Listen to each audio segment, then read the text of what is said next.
talked about how you hope your depth would be a factor in this game. How big was it for you guys to maintain lead in that first half with John out, and then to kind of pull away in that second half? Well, all the forwards were getting in foul trouble from both teams. Right. Our forwards went in, Adam and Isaiah went in, and they handled their business. They took care of it. They held it down. Their forwards came in, and we were able to go on a run. And I just think that we kind of wore their forwards down over time. We were able to take John out with 2 fouls. They played both at 34 and 13 with 2 fouls in the first half, and they both picked up their 3rd foul in that first half. So the fact that we have trust in our forwards, and our forwards went in and allowed John to sit on the, John only played how many minutes in the first half? 13 minutes in the first half, so he was able to sit there for 7 minutes at the end of the half. I don't even think he played that many, to be honest with you. No, he played 8 minutes in the first half. So he, we didn't give up a lead, and I think our forwards outplayed theirs the entirety of the game.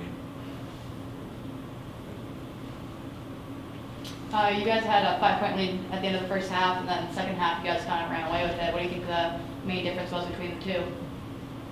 I would say our intensity. We came into the locker room at halftime, and we knew what we had to do, and we knew what what we had to stop. We knew they were a 3-point shooting team, and that they were going to come out, trying to do what they do best, is shoot threes. So try and chase the guards off the line, try and contain number 4, which is their primary scorer. And then try and get their bigs in foul trouble, which we attacked the rim pretty well, and we shared the ball tonight, which was nice. So I feel like that was those were the big factors that allowed us to go on the run in the second half. Like you said, I think we wore them down. Towards the end, you could tell they was fatigued, and when you put Ian in the game when the other team is tired, this is no way they could stop them. So I think we did a good job of just keeping the energy the entirety of the game. I think they could hang with that. Zach, talk about what you were able to do on the defensive end of the floor. You had 3 first-half blocks, which I can't imagine has happened too many times in your basketball playing career, Plattsburgh or otherwise. But and I think you ended up with 2 steals as well. Talk about what you were able to do in terms of containing their explosive guards. Well, I feel like my predominant role on the team is probably defensive. We got guys that could are immediate scorers on the team. So I feel like guard number 4, I just try to get him off the line. I try to have active hands, make him uncomfortable, because I don't want him to feel comfortable just coming into a standstill 3 or off the dribble 3, because that's his bread and butter. So and blocks, I feel like I have low key bounce. So people don't expect me to jump so high. So I feel like it's special when little guards think they can get a little easy layup, but I'm gonna go up and get it. So. You guys are up, I think it was 97-81 with like 3 minutes left. How do you guys stay focused and disciplined, not kind of get lazy out there? I just think we just want to win.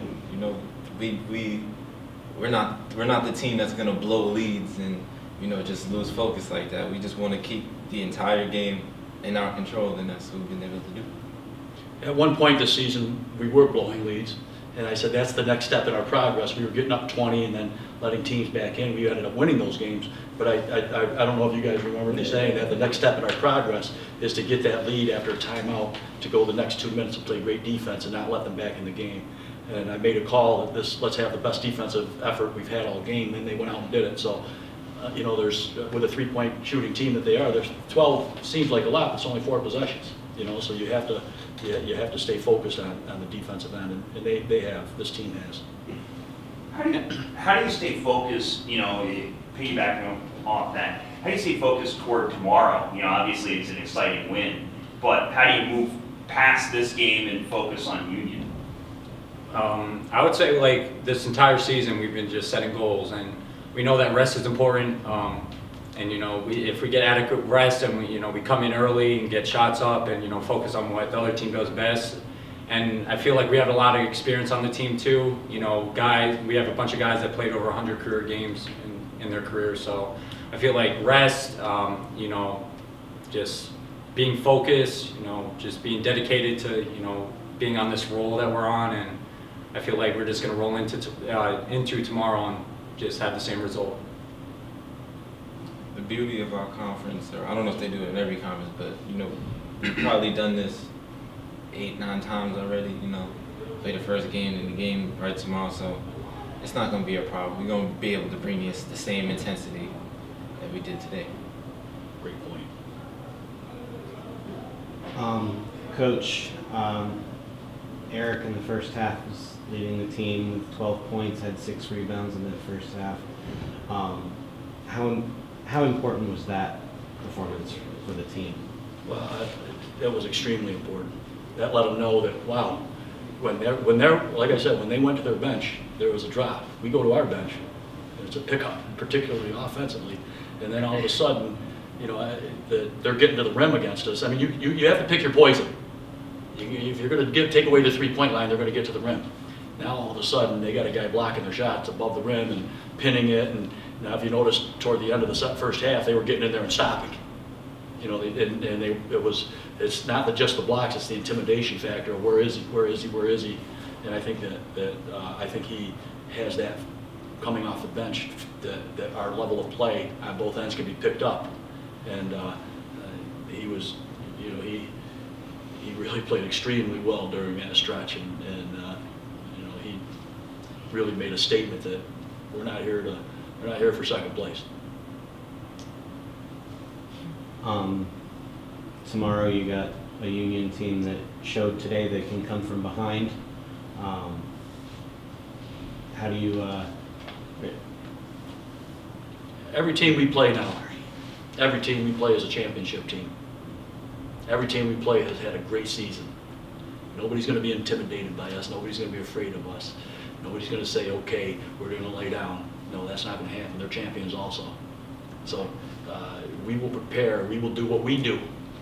We'll prepare Plattsburgh. We'll show them certain game strategies that we want to implement tomorrow.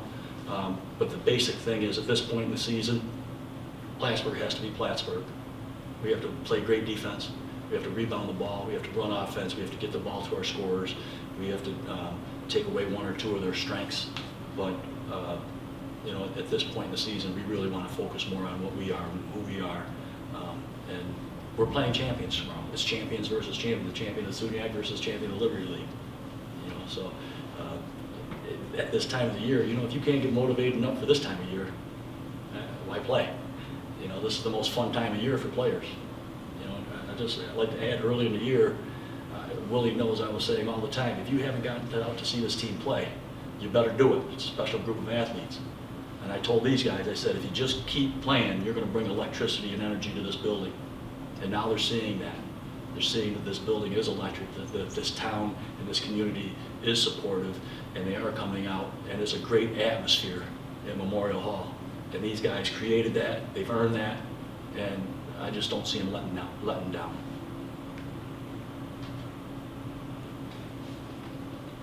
Well, congratulations. Thank you. Good luck tomorrow. Yeah.